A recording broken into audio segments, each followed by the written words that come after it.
Hi my dear friends, मैं हूं doctor Ritika, MD dermatology, आपकी सरकारी डर्मेटोलॉजिस्ट। और आज मैं आपसे बात करने वाली हूं स्किन एक्सफोलिएशन के बारे में। ठीक है, अभी सबसे पहले बात करते हैं कि एक्सफोलिएशन होता क्या है। बेसिकली अपनी स्किन से डेड स्किन सेल्स को निकाल देना स्किन का एक्सफोलिएशन होता है। ठीक है, एक्सफोलिएशन कोई नया कॉन्सेप्ट नहीं है। हमेशा से, शायद जब से सिविलाइजेशन है तब से एक्सफोलिएशन भी है, अलग अलग तरीकों से है।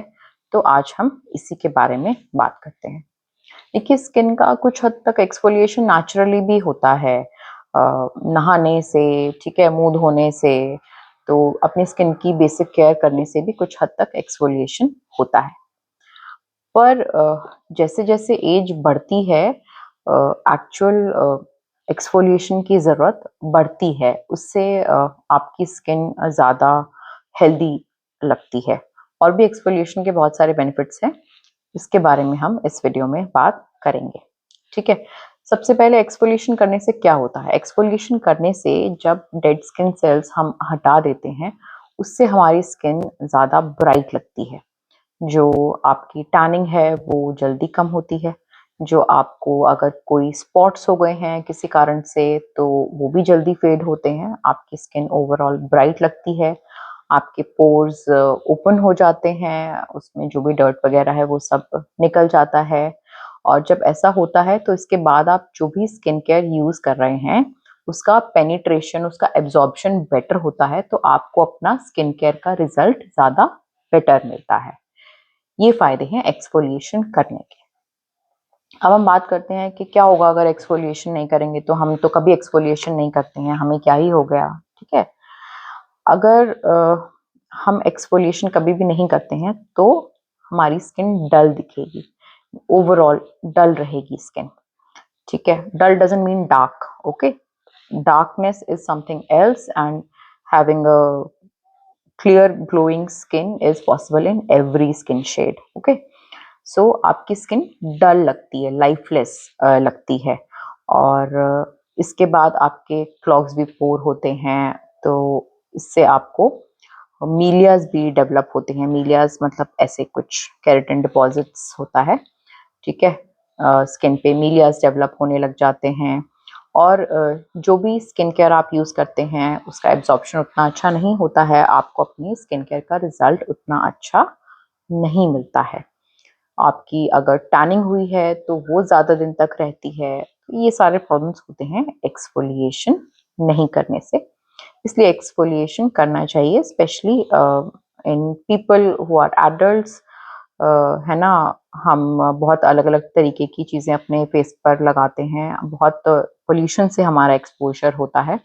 तो उस कंडीशन में एक्सफोलिएशन करना is a very good option. ठीक है, अभी हम बात करते हैं कि एक्सफोलिएट कैसे करना चाहिए। ठीक है, एक्सफोलिएट जब हम करते हैं तो हमें कभी भी डायरेक्टली एक्सफोलिएशन नहीं करना चाहिए। हमेशा पहले क्लेंजिंग करना चाहिए। कि अगर आप फेस को एक्सफोलिएट करना चाहते हैं तो अच्छे से फेस को वॉश कर लीजिए, क्लीन कर लीजिए अपने फेस को अच्छे से, और उसके बाद अपना फेस के स्किन को एक्सफोलिएट करिए। अगर आप पूरे बॉडी का स्किन एक्सफोलिएट करना चाहते हैं तो अच्छे से नहा लीजिए, और नहाने के बाद आराम से अपना बॉडी का पूरा स्किन को आप एक्सफोलिएट करिए। ठीक है, अगर आप बिना नहाए बॉडी स्किन को एक्सफोलिएट करते हैं, या आप बिना नहाए अपने फेशियल स्किन को एक्सफोलिएट करते हैं, तो ऐसा करने से उसके डर्टी कंडीशन में अगर आपने एक्सफोलिएशन स्टार्ट कर दिया तो वो dirt actually can penetrate deeper and cause sometimes allergic reactions, and most of the times is the reason for breakouts। है ना, उससे आपको एक्ने हो सकता है, बाकी बॉडी में फॉलिकुलाइटिस हो सकता है अगर आप बिना क्लेंजिंग करे एक्सफोलिएशन करेंगे तो। ठीक है, so first step is cleansing and second is exfoliation. और एक्सफोलिएशन करने के बाद इमीडिएटली आप मॉइस्चराइज करिए। ठीक है, it's very important to moisturise your skin immediately after exfoliation, ताकि अगर उससे कुछ भी माइक्रो टीयर्स हुए हैं बैरियर में, स्किन बैरियर में, है ना, तो वो मॉइस्चराइजर उसको फिल अप कर दे। ठीक है, और अगर आप एक्सपोज्ड एरियाज पे एक्सफोलिएट कर रहे हैं, जैसे कि फेस है या फोर आर्म्स है, हाथों का ये एरिया है या फीट है, जहाँ पर डायरेक्टली सनलाइट लगने वाली है, तो it's also important to protect these areas with a sunscreen. ठीक है, तो आपका एक्सफोलिएशन के क्या स्टेप्स हुए? Cleansing, then exfoliation, then moisturization, and if required, if the area is exposed, then protection with a sunscreen. तो ये जब स्टेप्स आप फॉलो करते हैं तो आपका एक्सफोलिएशन बहुत अच्छे तरीके से होता है। ठीक है, अभी एक्सफोलिएशन में एक और बहुत इंपॉर्टेंट चीज है कि आपको एक्सफोलिएट करना कैसे है, whether you want to choose a physical exfoliant और you want to choose a chemical exfoliant. ठीक है, दोनों के ही अपने प्रोज एंड कॉन्स हैं, आइए हम लोग ये डिस्कस करते हैं। ठीक है, अभी फिजिकल एक्सफोलिएंट क्या है? स्क्रब्स है ना, वो सब फिजिकल एक्सफोलिएंट्स है। ठीक है, स्क्रबिंग किसी भी फॉर्म में हो सकती है, वो नॉर्मल जो मार्केट में कॉमनली अवेलेबल एप्रिकॉट या वॉलनट स्क्रब्स है ना, उससे हो सकती है, या फिर घर के ही बनाई हुई चीजों से, जैसे कि बेसन है, हल्दी है, इनका कॉम्बिनेशन है, कोई और पेस्ट है जो आप बनाते हैं, स्किन पे लगाते हैं, सूखने के बाद उसको ग्रेजुअली मसाज करके निकालते हैं, तो वो सब फिजिकल एक्सफोलिएंट्स ही हैं। ठीक है, फिजिकली बॉडी का स्क्रब हो रहा है, वो हुए फिजिकल एक्सफोलिएंट्स।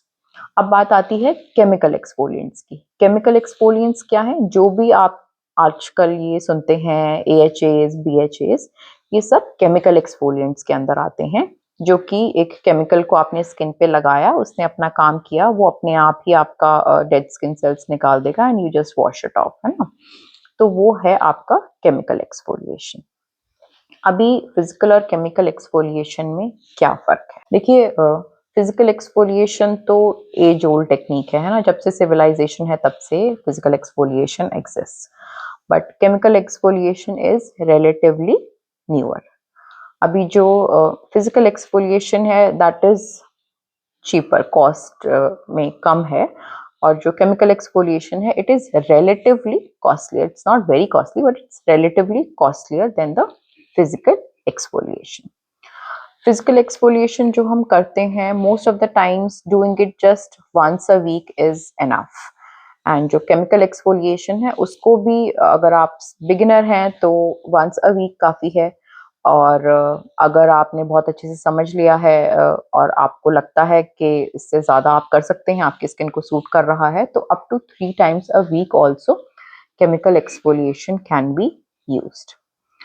जो फिजिकल एक्सफोलिएशन है उसमें कोई भी लर्निंग कर्व नहीं है, है ना, सबको पता है स्क्रब कैसे करना है, तो उसके लिए कुछ ज़्यादा नहीं है, आपको सिर्फ यही ध्यान में रखना है कि पहले, है ना, क्लीनिंग हो जानी चाहिए, क्लेंजिंग हो जानी चाहिए अच्छे से, उसके बाद में वेट स्किन के ऊपर ही सर्कुलर मोशन में आप स्क्रबिंग करते हैं। You should be very gentle when you are using a physical scrub, जोर जोर से नहीं रगड़ना है, उससे सिर्फ स्किन इरिटेट होगा, खराब होगा, अच्छा नहीं होगा। ठीक है, you have to be very gentle when you are using a physical scrub.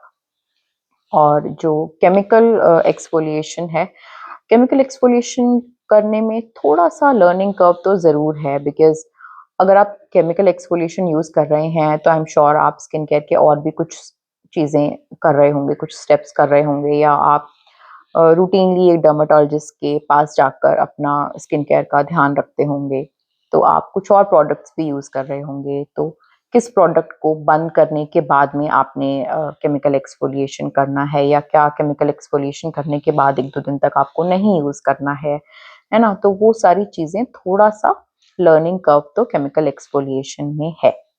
ठीक है, अभी जो फिजिकल एक्सफोलिएशन है उसमें आपकी स्किन में माइक्रो टीयर्स बनते हैं, स्किन बैरियर का थोड़ा डिस्ट्रप्शन भी होता है, और हमेशा वो एक्सफोलिएशन अनइवन होता है।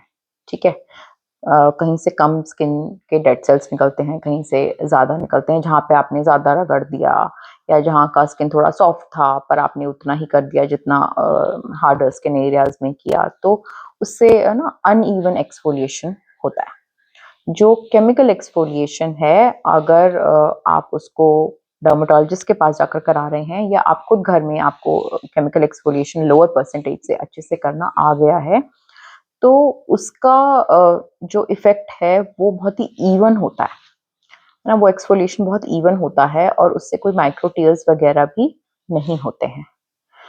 पर अगर आपको करना नहीं आया है या आपने उसके साथ में कुछ और प्रोसीजर्स को कंबाइन कर दिया है जो आप नहीं जानते थे और बस आपका रूटीन था, तो उसके साथ में रूटीन में आपने ऐड कर दिया केमिकल एक्सफोलिएशन बिना गैप दिए बाकी स्किन केयर प्रोडक्ट्स को, तो उससे कभी-कभी इरिटेशन हो सकता है और रेडनेस हो सकता है। और अगर ज़्यादा ही आपने ध्यान नहीं दिया उस टाइम पर, तो वहाँ पर थोड़ा पिगमेंटेशन भी डेवलप हो सकता है, जो विद टाइम चले जाएगा, बट वो डेवलप हो सकता है। जल्दी करने के लिए आपने कर दिया, ज़्यादा परसेंटेज वाला यूज़ कर लिया, या फिर जो आपको सिखाया गया था कि ये बंद करना और उसके बाद ही करना, वो आपने बंद नहीं किया, बट फिर भी आप एक्सफोलिएट करना ही चाहते थे और आपने यूज़ कर लिया। तो इन कंडीशंस में कभी-कभी ऐसा हो जाता है कि उसकी वजह से कुछ पिगमेंटेशन आ जाए। उसको जाने में थोड़ा-सा टाइम लगता है, पर वो पिगमेंटेशन परमानेंट नहीं होता है, चले जाता है ना? पर अगर आप इतना अच्छा स्किन केयर कर रहे हैं कि आप केमिकल एक्सफोलिएशन भी करते हैं, तो पहले उसको सही से सीख लो, तभी करो, जल्दबाजी में मत करो, ठीक है? तो ये बात हुई फिजिकल वर्सेस केमिकल एक्सफोलिएशन की, okay? So it can be summarised like this. अभी एक्सफोलिएशन के बारे में एक इम्पॉर्टेंट चीज़ जो सेंसिटिव स्किन वाले लोगों को ध्यान देना चाहिए। सेंसिटिव स्किन मतलब जिनकी स्किन रिलेटिवली ड्राई है और जल्दी ही किसी भी प्रोडक्ट से उनको रिएक्शन हो जाता है, तो ऐसे लोगों को एक्सफोलिएट कम करना चाहिए।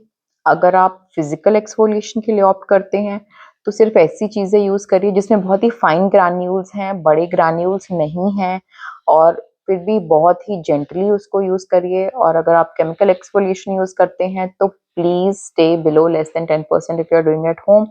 घर पे इससे ज़्यादा परसेंटेज केमिकल एक्सफोलिएशन आप मत यूज़ करिए। बहुत सारे टाइम में ऐसा होता है कि पेशेंट कुछ गड़बड़ करके आ जाता है और फिर उसको ठीक करने में ज़्यादा टाइम लगता है, ठीक है? पर अगर आप घर में केमिकल एक्सफोलिएशन करते हैं, कोई एएचएज़, बीएचएज़ आप यूज़ कर रहे हैं, तो अगर आपको वो यूज़ करते टाइम लग रहा है कि फेस में ज़्यादा बर्निंग सेंसेशन हो रही है, तो आपको तभी ठंडे पानी से उसको वॉश ऑफ कर देना चाहिए। और अगर वो चीज़ थोड़ी देर में सेटल नहीं हो रही है, 1 से 2 घंटे में वो सेटल नहीं हो रही है और आपको फेस पे ज़्यादा रेडनेस दिख रही है या कोई पर्टिकुलर रेड स्पॉट्स दिख रहे हैं, तो आपको इमीडिएटली अपने डर्मेटोलॉजिस्ट के पास चले जाना चाहिए, क्योंकि वो उसी टाइम तुरंत आपको क्रीम्स अप्लाई करके, मेडिकेटेड क्रीम्स देकर उस चीज़ को सॉर्ट आउट कर सकते हैं। तो आपको वो पिगमेंटेशन वाले स्पॉट्स पड़ेंगे ही नहीं फिर, ठीक है? पर अगर आपने तब अवॉइड कर दिया और बस छोड़ दिया कि हाँ, थोड़ी देर में ठीक हो जाएगा, और है ना, उसमें थोड़ा टाइम ज़्यादा चला गया, तो फिर गड़बड़ हो सकती है। तो अब जब भी आपको लग रहा है कि नहीं, मुझे डाउट है कि कुछ प्रॉब्लम है, ये रेडनेस है ना, एक्सफोलिएशन यूज़ करने के बाद से जा नहीं रहा है, 2-3 घंटे हो गए, तो आप तुरंत अपने डर्मेटोलॉजिस्ट के पास चले जाइए उसके लिए। सो एक्सफोलिएशन में आप कुछ बातों का ध्यान रखिए, एक्सफोलिएशन के प्रॉपर स्टेप्स आप फॉलो करिए। एक्सफोलिएशन में कभी भी ओवर ज़ीलस मत होइए, ठीक है? अगर आपको कोई भी रेडनेस या इरिटेशन हो रहा है, तो तुरंत अपने डॉक्टर के पास ज़रूर जाइए, सही से करिए, पर एक्सफोलिएशन ज़रूर करिए। ये था आज का टॉपिक एक्सफोलिएशन, और नेक्स्ट टाइम मैं आपसे मिलती हूँ किसी और टॉपिक के बारे में। अगर कोई पर्टिकुलर टॉपिक के लिए आप इंटरेस्टेड हैं, you can comment below, you can tell me otherwise, and I will be more than happy to share. I'll come back soon with other topics. Till then, bye bye.